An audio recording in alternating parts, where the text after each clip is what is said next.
Hi, I'm Joseph Liederbach, and today I'm going to be talking about the aerodynamics of the Beechcraft Starship for Aviation 305 airplane aerodynamics. Beechcraft Starship is a really cool airplane that I just think is just worth taking a closer look at, and we'll start with a brief history. So Beechcraft contacted Burt Rutan, the owner of Scaled Composites, in the early 80s to build a replacement for the King Air. Burt Rutan was famous for his work with composites and experimental aircraft, and had a lot of design ideas and philosophies that made for very efficient airplanes. So the contract was given on August 25th, 1982, and Burt Rutan and his company started building an 80% scale version of the Starcraft.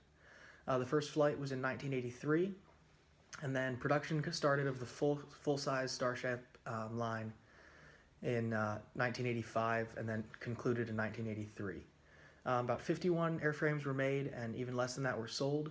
It was kind of expensive for its performance, but its performance was competing with jets of the day. Support was discontinued by Beechcraft in 2003, and they started to buy back old airframes so that they could stop supporting them.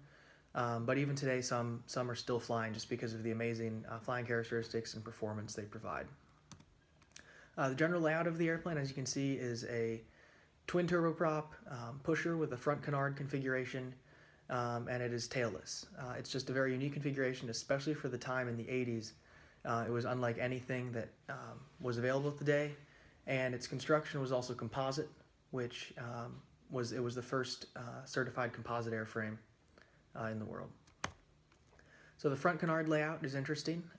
One of the main features you'll notice in pictures is that sometimes it's swept forward, sometimes it's swept back.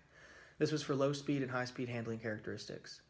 So for low speed flight, the canard swept forward to 0-degree sweep, and this just made it for a more efficient lifting body, so takeoff would rotate more easily, and it would just be more controllable in the slow speed phase of flight. Canard comes back to about a 30-degree sweep during cruise flight. This helps to reduce the drag of the canard, and also increases just the ability for the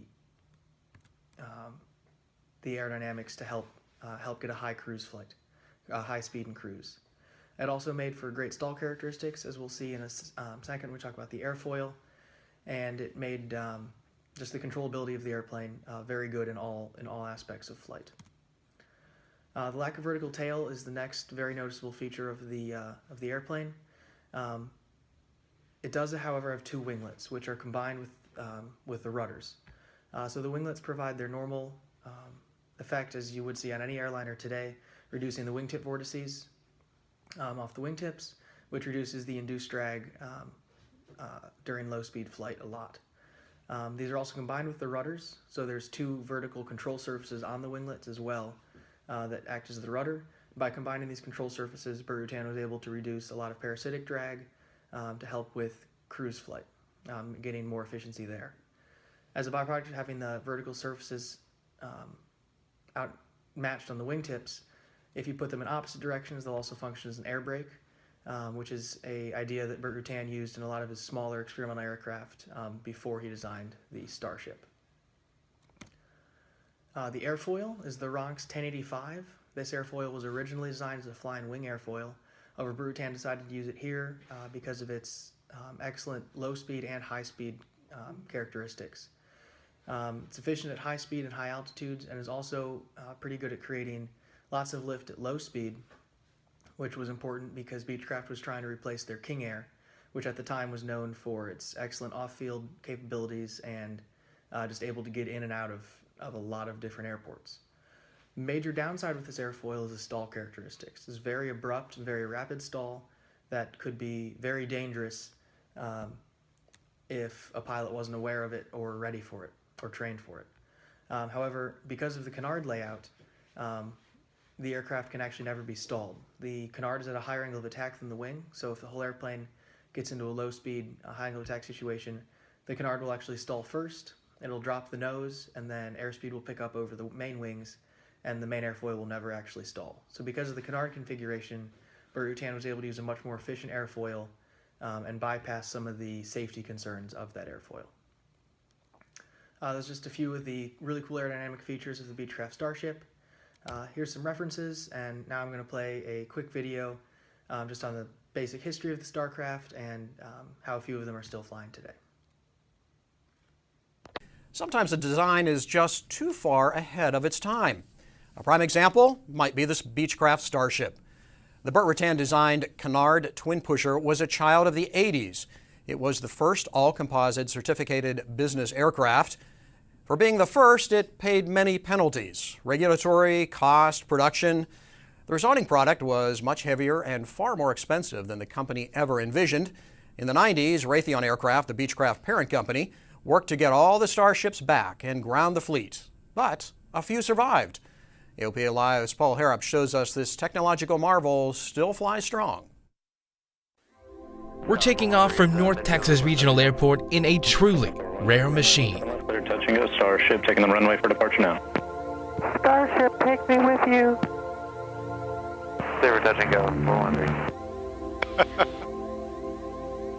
I'll say that. Of the 53 Beechcraft Starships built, 5 still fly. 4 are in the United States, and Raj Narayanan has 2 of them. These are not hangar queens. These airplanes fly every couple of weeks or doing some sort of mission somewhere for our business. And aviators are always excited to see them. First of all, they're always shocked that there's an airplane still flying. Raj uses them as a business tool for his company Aerospace Quality Research and Development in Addison, Texas. You know, I was looking for a very capable twin-engine airplane that had some sort of composite construction. And Starship fits perfectly into his company's typical mission profile. Generally from Dallas, we are going out to the West Coast and the East Coast nonstop. But beyond its usefulness as a traveling machine, the airplane is just cool. For an owner-flown airplane, the Starship is a very well-behaved, responsible, cost-manageable airplane to own or fly.